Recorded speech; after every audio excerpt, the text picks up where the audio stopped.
Assalamualaikum warahmatullahi wabarakatuh. Tabung Wakaf Umat Official. Jangan lupa subscribe, like, and share.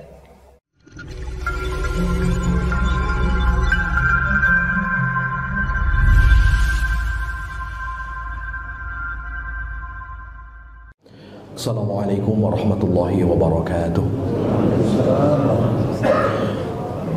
Alhamdulillah wassalatu wassalamu ala Rasulillah wa ala alihi wa ashabihi wa mawalah, amma ba'd. Yang sama-sama kita hormati Tuan Guru kita Ustaz Abdul Somad, para asatidz, bapak-bapak, ibu-ibu, dan jamaah i'tikaf yang semuanya insyaallah dimuliakan oleh Allah Subhanahu wa taala. Sudah beberapa hal tadi disampaikan oleh para tuan guru kita, dan pada kesempatan malam hari ini saya akan menyampaikan thoriqut taubah. Bagaimana cara bertaubat itu? Di dalam buku yang kita baca pada malam hari ini bersama-sama, ketika menjelaskan tentang cara bertaubat itu, mengutip sabda Rasulullah SAW yang didokumentasikan oleh Imam Turmuzi terkait dengan bagaimana cara taubat itu. Cara taubat itu satu diantaranya diawali dengan berwudu yang baik. Jadi orang yang yudhnibu dzamban, dia melakukan dosa, lalu setelah melakukan dosa dia ingin bertaubat kepada Allah Subhanahu wa taala. Caranya awali dahulu dengan berwudu yang baik. Bukan hanya sekedar berwudu, tapi wudu yang kemudian dia lakukan dengan melakukan sunnah-sunnah di dalam wudu. Setelah kemudian dia berwudu dengan baik, summa yusalli raka'atain, kemudian dia sholat 2 rakaat. Jadi taubat itu ada beberapa rentetan caranya. Ada berwudu terlebih dahulu. Setelah berwudu, lalu kemudian sholat sunat 2 rakaat. Setelah sholat sunat 2 rakaat, summa yastaghfirillah, lalu kemudian meminta ampun kepada Allah Subhanahu wa taala. Jadi setelah sholat sunnah taubat, lalu kemudian kita beristighfar, meminta ampun kepada Allah Subhanahu wa ta'ala. Itu diantara cara bagaimana kemudian kita bertaubat, memohon ampun kepada Allah Subhanahu wa ta'ala atas dosa-dosa silam yang kemudian pernah kita lakukan. Sehingga ketika kita tergiring untuk meminta ampun kepada Allah Subhanahu wa ta'ala, pada waktu itu kita sedang digerakkan oleh nafsul lawwamah, jiwa yang menyesali terhadap perbuatan yang tak baik, perbuatan yang tak elok yang sebelumnya pernah dia lakukan. Jangan sampai kita menjadi orang-orang yang dikuasai oleh nafsul ammarah bisu, jiwa yang selalu mengajak kepada kita untuk melakukan perbuatan buruk. Kalau sudah ini kemudian kita lakukan, maka ada kalimat berikutnya, ada mutaswif, untuk tidak menunda-nunda bertaubat kepada Allah Subhanahu wa ta'ala.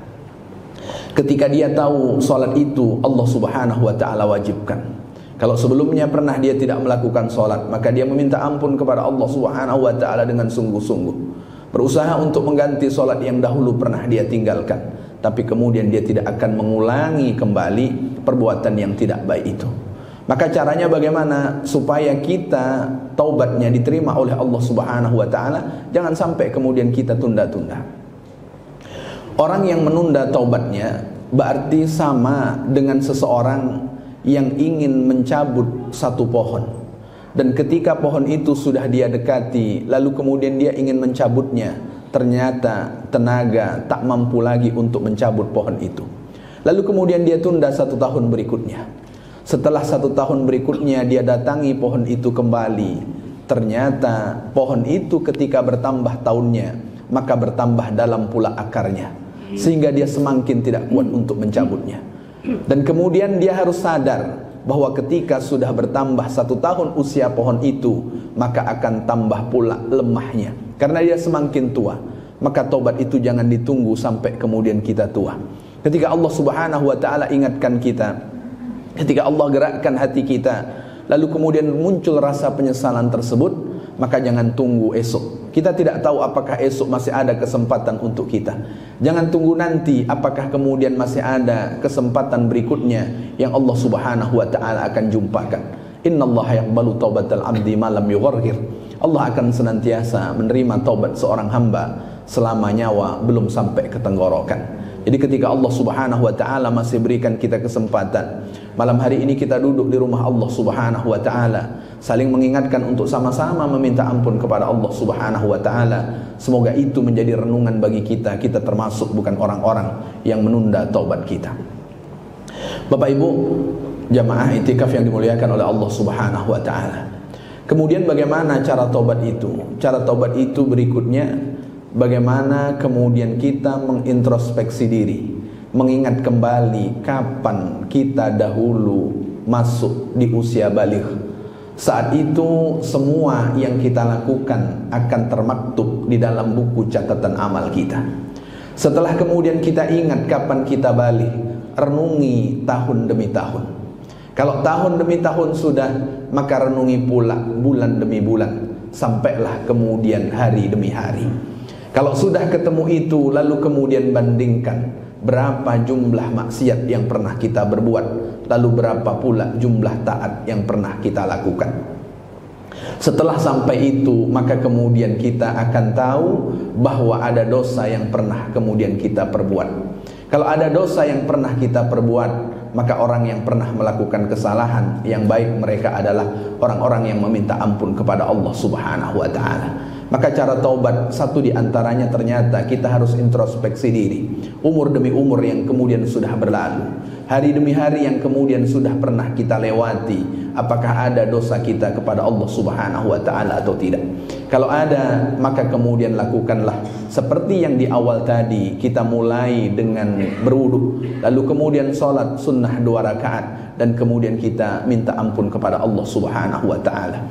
Anas bin Malik radhiyallahu an menceritakan, amarona an nastaghfira bisahuri bisab'ina marrah. Rasul mengajarkan kepada kami agar kami meminta ampun kepada Allah Subhanahu wa taala, di antaranya ketika jumpa dengan waktu sahur, maknanya di sepertiga malam. Meminta ampun kepada Allah Subhanahu wa taala, paling tidak mintalah ampun kepada Allah Subhanahu wa taala sebanyak 70 kali. Kalau di awal tadi sudah disampaikan oleh tuan guru kita Ustaz Khair Al-Khusyairi, Rasulullah sallallahu alaihi wasallam meminta ampun kepada Allah Subhanahu wa taala dalam keseharian yang beliau lewati sampai kemudian 70 kali.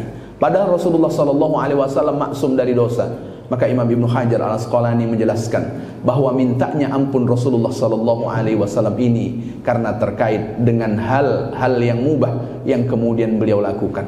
Rasulullah makan, Rasulullah minum, maka dengan itu kemudian Rasulullah sallallahu alaihi wasallam meminta ampun kepada Allah Subhanahu wa taala. Sedangkan makan dan minum yang boleh saja, Rasulullah masih meminta ampun kepada Allah Subhanahu wa taala, apalagi terhadap sesuatu yang Allah Subhanahu wa taala larang. Barangkali itu diantara beberapa hal yang membicarakan tentang bagaimana caranya kita bertaubat kepada Allah.